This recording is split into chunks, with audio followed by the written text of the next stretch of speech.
नमस्कार दोस्तों, जेके IT Mantra YouTube channel में स्वागत है। डीआरडीओ टेक्नीशियन ए के ट्रेड टेस्ट के एडमिट कार्ड जारी हो चुके हैं। आई होप आपका भी आ चुका है और आपने डाउनलोड कर लिया है। इस वीडियो में दो आप सभी के लिए सॉल्यूशन है या फिर दो इम्पोर्टेंट बातें आप सभी के लिए है।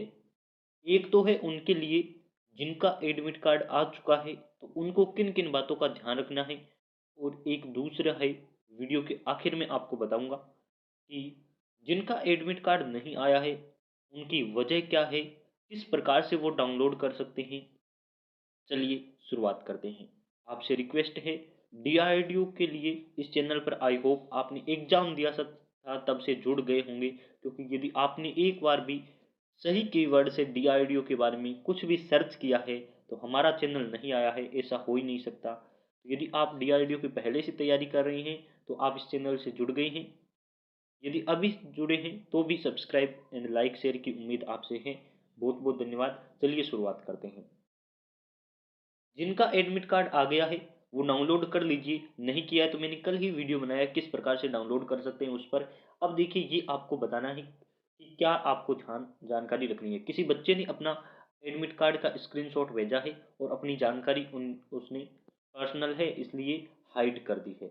अब देखिए, उनका नाम और ये आपको नहीं देखना है कि क्या नाम है, आवेदन संख्या, और वो देखिए आपको क्या देखना है। ज़्यादा इंपॉर्टेंट बातें आपके लिए और उसके लिए कॉमन है वो मैं इस वीडियो में बता देता हूँ। जैसे कि ट्रेड टेस्ट की तारीख दे रखी है, वो आपको देखनी है कि किस तारीख को है। तो इस बच्चे के लिखा हुआ है 24/3/2023, यानी कि 24 मार्च को। फिर आपके इनकी ट्रेड दे रखी है, सीट मेटल वर्कर ट्रेड से बच्चा है, और उसके लिए अब आपको देखना है कि जगह कौन सी है, यानी कि किस जगह में होगा। तो इसका लिखा हुआ है high energy material research laboratory.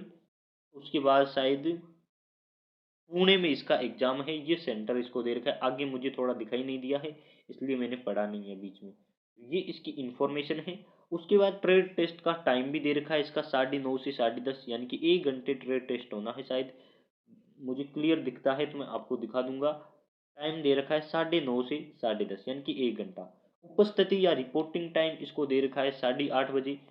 और फिर इसका ये इंफॉर्मेशन दे रखी है कैटेगरी और वाइज यहाँ। कृपया परीक्षा के दौरान इस प्रकार से कुछ लिखा है, वो आप अपने एडमिट कार्ड में पढ़ लीजिए। यहाँ दिखाई नहीं दे रहा है तो ध्यान रखना है। सावधानी दे रखी है, ट्रेड टेस्ट में सम्मिलित होने वाले उक्त परीक्षा हेतु अपनी दक्षता व स्वयं आंकलन कर ले। परीक्षण के दौरान होने वाली किसी भी क्षति और दुर्घटना के लिए डीआरडीओ उत्तरदायी नहीं होगा। इस प्रकार से लिखा है कि आप भी कोई गलती होती है तो उसके उत्तरदायी होते हैं। ये इन्होंने कहा है, कोई बड़ी बात नहीं है, बस आपको छोटी मोटी ध्यान रखनी है। ये इसने बता दिया। अब आपको भी ये बातें ध्यान रखनी है, किस लैब में है ये देख लेना है और उस टाइम पहुंच जाना है। 8:30 का टाइम दिया है तो मैं आपसे रिक्वेस्ट करूंगा कि आपको जॉब लेनी है, सिलेक्शन करवाना है, तो आप 8 बजे चले जाएंगे। पूरे आपने पिछले अगस्त से बात करें तो आपने 5-6 महीने मेहनत की है, तो आधे घंटा जल्दी चले जाइए, आपका भी सिलेक्शन हो सकता है। लेट गए तो आई होप पता नहीं रिपोर्टिंग होगी या फिर नहीं, तो आप जल्दी जरूर जाइए। आगे देखिए, किन्हीं बच्चों का एडमिट कार्ड नहीं आया है और वो चिंता कर रहे हैं। पहले तो मैं आपको बता दूं एडमिट कार्ड किन का आया है। यदि आपका इस ट्रेड में नाम है तो आप अपना डाउनलोड कर लीजिए। कैसे डाउनलोड करना है मैंने वीडियो बना रखा है। ऑटोमोबाइल का आ गया है, बुक बाइंडर का आ गया है, ग्राइंडर का आ गया है, मैकेनिकल डीजल मैकेनिकल का आ गया है। उसके बाद देखिए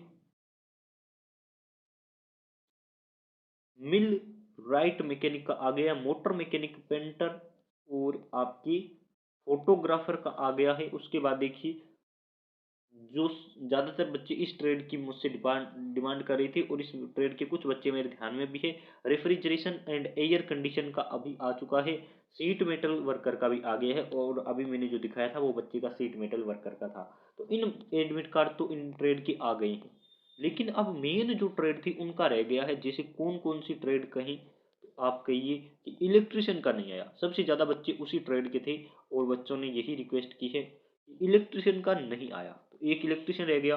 मेन फिर आपकी दो बड़ी ट्रेड थी, एक फिटर रह गया।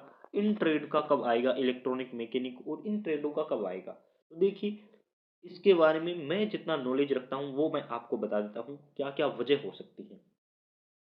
एक तो यही वजह है कि डीआरडीओ जो भी ये लेते हैं स्किल टेस्ट, ये किसी न किसी लैब में लिए जाते हैं। और लैब में आपको पता है गिनी-चुनी लैब है, जैसे पुणे में है, इलेक्ट्रीशियन राजस्थान वालों का शायद कानपुर आता है तो कानपुर में है लैब है। फिर इस प्रकार से जहाँ-जहाँ जगह है वहाँ फिक्स लैब बनाई गई है। डीआरडीओ अपनी ही लैब में ये लेते हैं, डीआरडीओ की लैब में। तो हो सकता है कि बच्चों की संख्या ज़्यादा हो गई है, इसलिए कुछ ट्रेड का एडमिट कार्ड जारी कर दिया है। जैसे ही इनका कंप्लीट हो जाएगा, उसके बाद जो बची हुई ट्रेड है उनका एडमिट कार्ड जारी किया जाएगा। क्योंकि जैसे एग्जाम सेंटर है वैसे तो होना नहीं है, लैब भी कम मात्रा में होगी, कम संख्या में लैब है और बच्चे ज़्यादा है, इसलिए 2 या 3 पारी में बाँट दी है कि 2 एक पारी में इतनी ट्रेड के बच्चों को बुला लिया जाए, एक पारी में इतने ट्रेड के बच्चों को। तो आपका एडमिट कार्ड अभी तक नहीं आया है। जैसे ही इनके कंप्लीट हो जाएँगे स्किल टेस्ट, उसके बाद आपका आ सकता है, तो आपको एक एक्सपीरियंस मिल सकता है इन बच्चों से जो एडमिट कार्ड के बारे में, यानी कि स्किल टेस्ट का एक्सपीरियंस करके आएँगे, उनसे आप पूछ लीजिए कि किस प्रकार के क्वेश्चन पूछे गए, क्या-क्या करवाया गया, ताकि आपका भी भला हो सके। जैसे ही एडमिट कार्ड आएगा, मैं आपको कंप्लीट नोटिफ़िकेशन एक और प्रोवाइड करवा दूँगा। अब तक के लिए बस इतना ही। बहुत-बहुत धन्यवाद आप सभी का यहाँ तक देखने के लिए एंड शेयर करने के लिए।